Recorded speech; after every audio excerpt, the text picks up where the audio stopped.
Hey guys, you're on TBIInfinitey, and we got Chris with his 5th Omni post solo Strife. Yeet. Alright, so let's get right into it. First things first. Heart and soul of the deck, Buddy. Super Sandstaff Arcade. This bitch is stupid. When she's on the field, you take damage, gauge, draw. Any turn, and if it's your turn, oh hey, you get to call any 5th Omni you want. Cost and all, and it's a 0, like while it's on the board. It's stupid. It's like she literally makes all your effects free. Her and another card we're going to be getting into gives you essentially infinite gauge. The gauge this deck can rack up is stupid because she exists, and just being able to make all like your good 5th Omnis that aren't like size 0 actually 0s, really good. And she has double attack and soul guard. Also, little tidbit, one of the few 5th Omnis you can actually have in the center. Shakening, I know. Next up we have the boy, the one everyone hates, Mugen Drum. Size 2. Anytime when you take damage, you gain a life and you pop something on the field. Pop a monster, my mistake. A monster. Soul Guard double attack, same as Arcade, and it's just nice. You have both of these on the field, like literally any card effect that would ping you for damage essentially gains you a life instead. It's stupid. And again, during either player's turn, just it's nice, it's stupid, and nice stats for a card like this, and double attack is nice. One of the best cards, Medlax and Double SD. On call, search for any 5th Omni monster, right? Or item. Oh, this search is items. I'm stupid. You didn't any 5th Omni monster or item, add it to your hand, and you take 2 damage. Do I need to explain why this is good? Like, you just proc off all your effects, and you just pretty much search out pretty much your, like, entire, like, more than half your deck. It's stupid. And yeah, he's a 1, but he becomes a 0 when you have a, what is it, a size 3?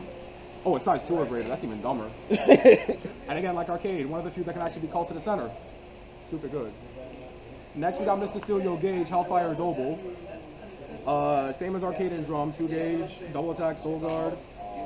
When you take a damage, you get a gauge, and you snipe one of your opponent's gauge. You know, setting this up turn 1 is, you know, it's quite dickish if I do say so myself. You know, you just cock block your opponent out of your plays, and again, something with double attack. It's nice.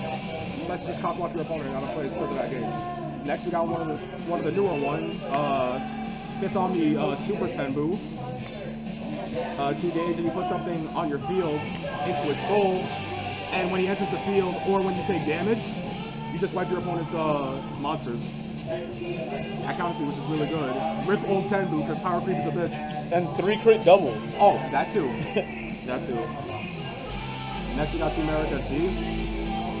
One of the few cards in this deck that you actually don't need to rely on Sandstaff to make a 0, because you become a 0 yourself if you have a size 2 or greater. Can't be called to the center.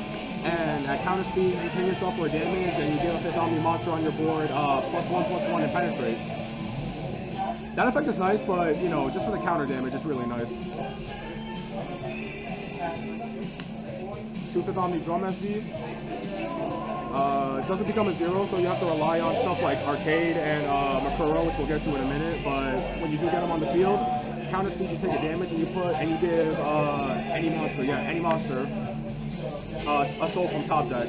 This gives your monsters more survivability, and again, more damage at counter speed. Really good. A little bit of setup, but it's worth it. And he has soul guard himself, which is stupid.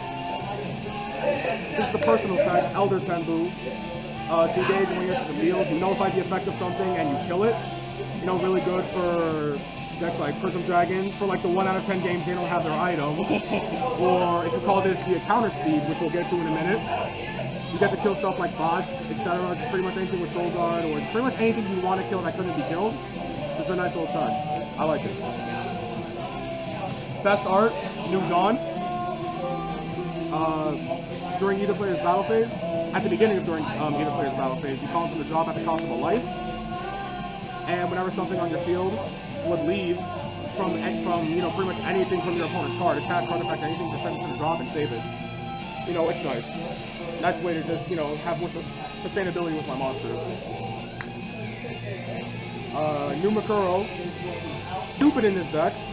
1 gauge to equip, and during either player's battle phase, at the beginning, you can counter call any 5th Omni from your hand onto the board. You know, you can counter call this, up against 5th Omni and a boss is giving you trouble, counter call this, goodbye. Oh, and it becomes a 0 too, just like Arcade. Counter call this just because, if you don't see Sandstaff, make this a 0, because fuck it, why not? Really good. And for the few scenarios where your center's open, he has double attack too, which is really nice. And his transform cost is only a gauge. Pretty fucking good. Now onto the spells. What's the name of this thing? Alright. Onto the spells. 4 Quake Slash. I know I'm damaged. Sue me.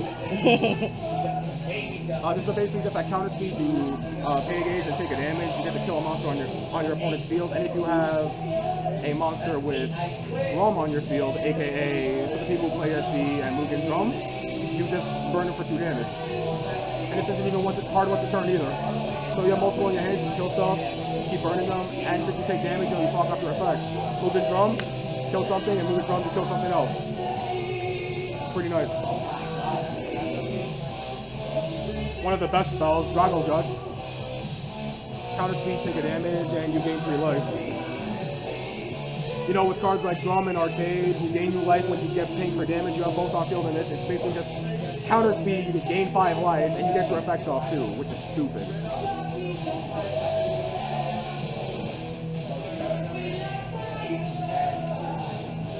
Drago Bright, take a damage, get the top card of your deck into your gauge, add any 5th Omni monster from your drop back to your hand. It's pretty self-explanatory. Monster recursion, procs off your effects. It's good. Really good. 3 Drago Wisdom, at the cost of taking a damage, basic kosher effect for any deck. You know, good advantage, etc. Proc off effect. Now this one, Omnilord's Resonance. You play it, you flip the top 5 cards of your deck, you add, what is it, 2? Like 2 Omnis? 2 Omnis. Yeah, 2 Omnilords from them to your hand, and if you have any more, you can choose to put them in drop, or you can put them back to the bottom of your deck. This is really good for when you don't have drum. Like, it's just a really good way to get drum SD, Tembu as well. If I see a Don in there, most often than not, I'm going to put it in the drop zone. It's a really good way to set up. Really good card. 2 Drago Desperate, gauge to take a damage, you tap a size 2 or 9 on your field. You know, for the big guns. You know, tap something, drums on the field, kill something else, etc. Another spicy tech of mine, Machining Sacrifice. If you haven't been paying attention at home, people, most of my monster lineup are 3s. You know, Tembu, Doble, Arcade, etc. So, like, you know, at the end of their opponent's turn, I can just essentially, you know, bring back Arcade if they kill it, or I can just, you know, bring back one of the Tembus for some, you know, more defense plays. I basically just use it as 2 extra copies of Resonance. I mean, not Resonance, Drago Bright. Which is really good. And you know, at counter speed, you can really fuck up your opponent's plays.